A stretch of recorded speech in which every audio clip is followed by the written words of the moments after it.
श्री हरिवंश संत महात्माओं का बहुत से लोग अपमान करते हैं, उनके वेश का अपमान करते हैं, उनके द्वारा जो वाह लीला होती हैं उनका वो अपमान करते हैं। वो समझ नहीं पाते कि ये बड़ी-बड़ी गाड़ी में घूम रहे हैं, ऐशो-आराम कर रहे हैं, ये भी संत महात्मा होते हैं। ऐसे में वो उनका घोर अपमान कर देते हैं।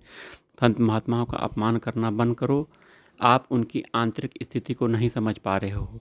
आंतरिक स्थिति को समझो उनकी। उनका मन, चित्त, बुद्धि, अहम कहाँ टिका हुआ है। अगर इसको समझ पाओगे तब उनकी स्थिति समझ पाओगे।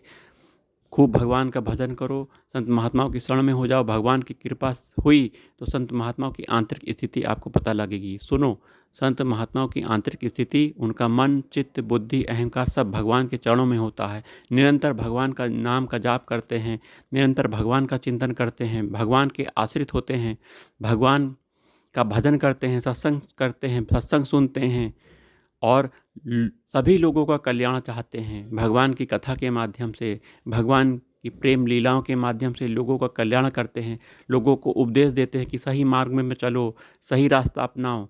और आप उनकी बाह्य लीला को देखते हो कि वो गाड़ी से चल रहे हैं, मौज मस्ती कर रहे हैं, खान पान करके उनके गाल लाल हो गए हैं, काजू बादाम किशमिश मेवा सब वही खा रहे हैं और सामान्य आदमी कुछ नहीं खा रहा है। इस तरह की बातें करते हैं।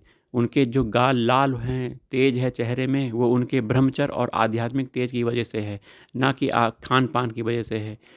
उनकी वस्तु पदार्थ में आसक्ति नहीं होती है, उनकी आसक्ति भगवान के चरणों में होती है।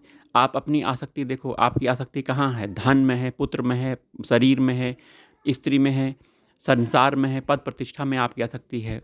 संत महात्माओं की आसक्ति भगवान में होती है, भगवान के चरणों में होती है। इन धन में और कार में, पैसे में उनकी आसक्ति नहीं होती। आपको बाह्य रूप से दिखेगा कि वो धन उनके पास है, उनके पास कार है, वो ऐशो आराम से रह रहे हैं, आपको बाह्य रूप से दिखेगा। लेकिन आप उनकी आंतरिक स्थिति को देखो। आंतरिक स्थिति उनकी भगवान के चरणों में होती है। भगवान की वो सेवा करना चाहते हैं, जगत मंगल करना चाहते हैं, सभी लोग भगवान की तरफ बढ़ें, या उपदेश करते हैं, गलत आचरणों से आपको बचाना चाहते हैं, लेकिन आप उनके उपदेशों को न सुनकर उनकी वाह्य लीलाओं को देखते हैं।